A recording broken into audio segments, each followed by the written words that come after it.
For a bit of context as to what happened, this happened to a friend of mine who used to work at Walmart. Now, I can't really remember, but it was sometime, I guess, in 2019.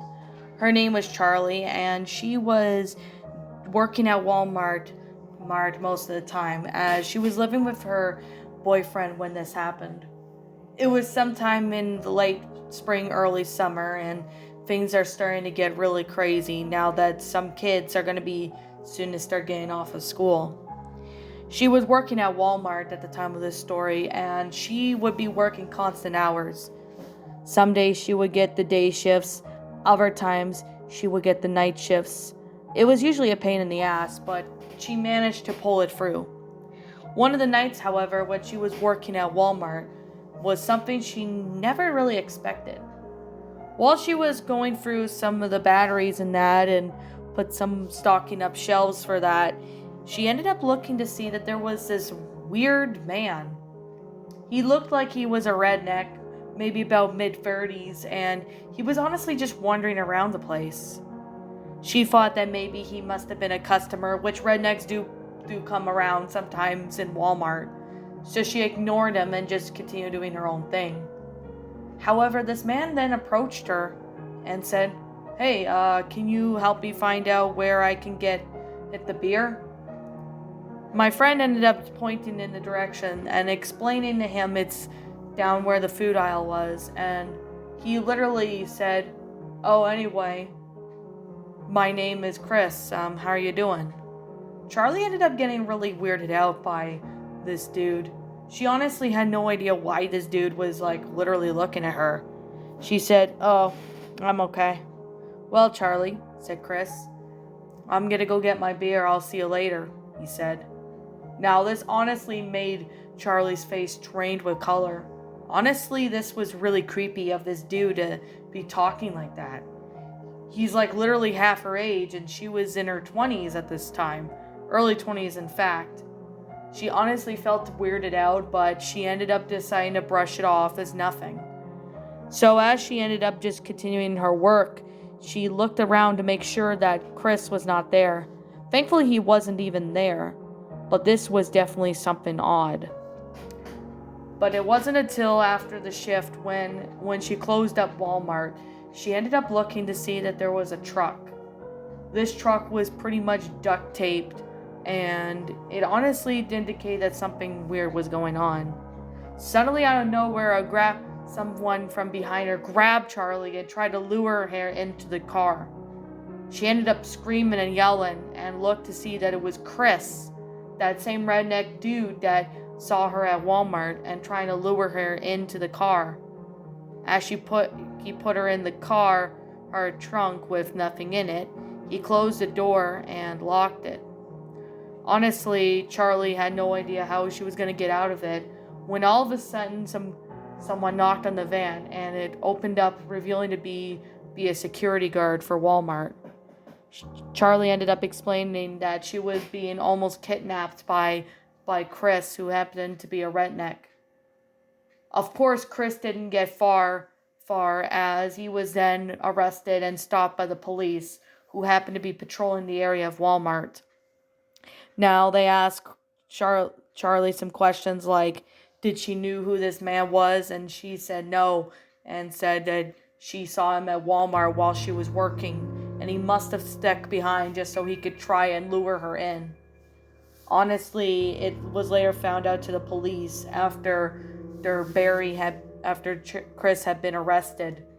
It turns out that Chris was wanted for assault and murder. He had been taking women as well as some other people and did assault them and even kill them later on at his place.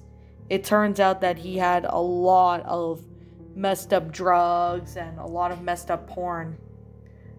Chris was eventually arrested, but it's not clear as to what exactly he did to the other women. Charlie was just glad the security guards noticed that she was being kidnapped. Otherwise, something would not have been good if they didn't notice Chris. Now, of course, this is when after Charlie put her 2 weeks notice and after this event and quit Walmart. She honestly could not stand staying the closing shifts. If this Chris guy was going to try and kidnap her, then who knows how many women he's also kidnapped. She has never seen him again, and she does hope he stays in prison forever.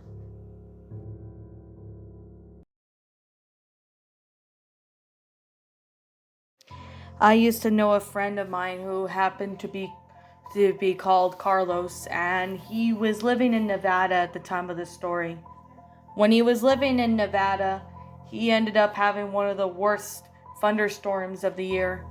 It was around 2017 and it was during the summertime, so Carlos was living by himself.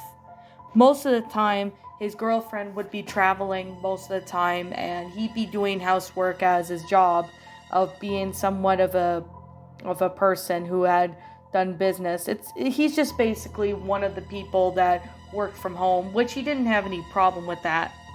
Now, at the time of this story, though, it was during a really bad thunderstorm, and of course, Carlos happened to be living in one of the most oldest houses that was still around. It was built back, I believe, in the 1980s or early 1990s, but it was still in a good condition for a house very old. Now, as Carlos was doing his own work, it was at nighttime. He was just finishing up when he all of a sudden got what seemed to be a call from something coming from his phone. Now, normally he doesn't answer the house phone, mainly because of scammers, telemarketers, or people looking for his girlfriend or him. He ended up going over to pick up the phone and said, "Hello?" But there was nothing on the line, and Carlos ended up saying, "Hello?" again for the second time. It turns out that there was a voice of a young boy, no older than 8. He basically said that he had been kidnapped by his abusive father, and he was in an unknown location. Honestly, Carlos ended up calling 911 on his phone, and it ended up passing information to the officers and ended up explaining about what happened. The boy ended up beginning to explain in full detail to the 911 operator what he do know, and said that he used the phone and somehow he was able to dial at least someone. Now, Carlos ended up taking some notes and ended up talking to him and telling the boy that, and just to make sure that he was okay. However, though, whatever happened next, the boy ended up hearing a loud gunshot as well as some yelling, which he ended up screaming before abruptly hanging up. Of course, the 911 operator took it and thanked Carlos for his information and just left it at that. Carlos ended up nearly in shock of what happened, since he understood that the boy was kidnapped by his abusive father, but it was unclear of what happened to the young boy.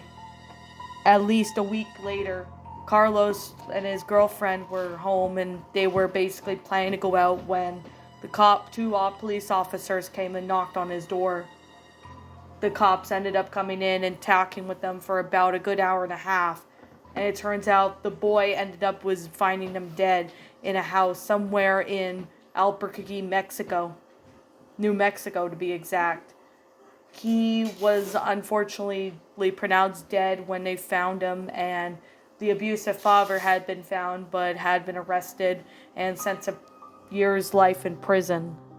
Honestly, this was something Carlos would never forget, but when his girlfriend questioned him about what happened, so Carlos ended up talking with his girlfriend for at least a good hour about it. This story honestly still sticks with them for a while. They have at least 2 kids now. One's 4 and the other one's 2. And this honestly was one story that would stick with Carlos for a very long time. Just a little bit of a disclaimer, this story may contain some pretty much suggestive themes and a little bit of suggestive subject matters. However, they will not be fully explicit detail, but I'm just going to say that some people may find this disturbing and pretty upsetting. So if you're sensitive to these type of topics or anything like that, I highly suggest you skip this story now. For some context, this actually happened to my friend when she went into Alabama at the time of the story. Her name was Angie, and she and her husband have been living together for about 10-20 years. However, this took place sometime in 2017, and it was sometime in the middle of fall. They were visiting Alabama as they had some family that lived there, and of course, they also had brought their kids. One of them was Braden, who was about 10, and their other kid, Zach, who was about 7 years old at the time of the story. Angie's husband's name was Ron, and Ron and Angie had really spoiled their kids. Their youngest daughter was about maybe 5 years old, and they went to Alabama to visit some aunts and cousins and, spend Halloween there, as they have never done that before, but thought that maybe this would be a very great opportunity for it. However, though, when they got to Alabama, they ended up going to visit their aunt and uncle. Would, of course, they had their cousins there too. During the time of the story, everything seemed to be all good and seems to be very smoothly well. However, something really weird was going on. There was a play park that was not far from where they were living at the time when they were in Alabama. So they ended up taking their kids over there. When they took their kids there, they ended up letting Zachary, Braden, and their daughter Alice to go play it with the other kids at the park, doing a lot of fun stuff. As Angie and Ron were watching their kids, they ended up looking over to see that there was a man that had what seemed to be like his daughter. Honestly, they couldn't really tell who it was, but they thought that maybe it might have been the father of his daughter. However, Angie was staring right at this man, as something told her that something didn't seem right about this man, and that kid happens to not be the daughter.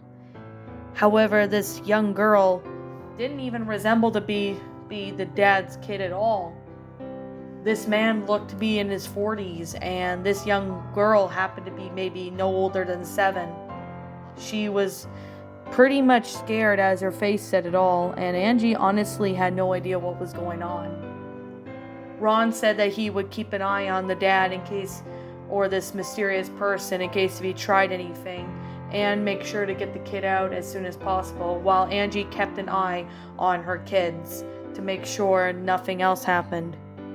This man happened to be maybe 5'8", and Ron was about 6 foot, so he could take him on, as Ron was a pretty big guy, and being him ex-military, he actually knew what to do, and honestly, he seemed to see this dude suspicious. This young girl ended up trying to get away from this man when he ended up picking her up and then running out of the park. Ron ended up grabbing his handgun that he always kept with him, and ended up going after this man and towards somewhere in the woods that was near a park. However, deep in the woods this man was about to violate this young child or do God knows what. This girl was being hit and physically abusive, and that's when Ron ended up pulling out his gun and shot the man in the chest. Of course, thankfully the bullet did not go right through to hit the kid, but the man ended up grabbing his chest and ended up coughing and acting like if he was going to have a seizure. The young girl ended up crying, ran up to Ron, and Ron ended up hugging her, saying that she was okay. Of course, when the man had finally died, they called the police, and the police ended up taking the man, but of course he was already dead upon arrival at the hospital. Now, however, they had said that this man seemed very suspicious, and of course, this young girl said that was not her dad, but it was somebody. Now, however, Ron was talking to the police for a while, so Angie took her kids to go get ice cream, while meanwhile Ron stayed back at the situation and talked to the police. After talking what seemed to be a while, Ron ended up coming home at least around 8 o'clock and talked to Angie about it, and she ended up learning disturbing news. That man at the park was some asshole who happened to be had a history of pedophilia. It turns out that he had been stealing kids from places like the playgrounds and that, and he would do God knows what with the kids and end up killing them and disposing their bodies later. This young girl had been missing for about a week, 2 weeks, and when Ron talked to the cops about the young girl, they contacted her parents, and the young child had finally came home to her parents, and they were so glad that Ron saved her from that man. It turns out when the police investigated this dude's house, this man's house that had stolen the girl, it turns out that he had a lot of illegal pornography. I can't even describe how much sickening this was, but the man was pretty much dead when Ron shot him in the chest with his handgun, only doing that in self-defense just to protect a young kid. Honestly, this is one of the reasons why they are now being more watchful about their kids. Brayden, however, is now in his teen years, and Zach is a little bit older, as well as Alice. But this gives a really good lesson for everybody, is to always watch your kids. You never know if your kid is going to get snatched up by some creep. Always keep an eye on your kids and pay attention to the surroundings. Bad people are everywhere.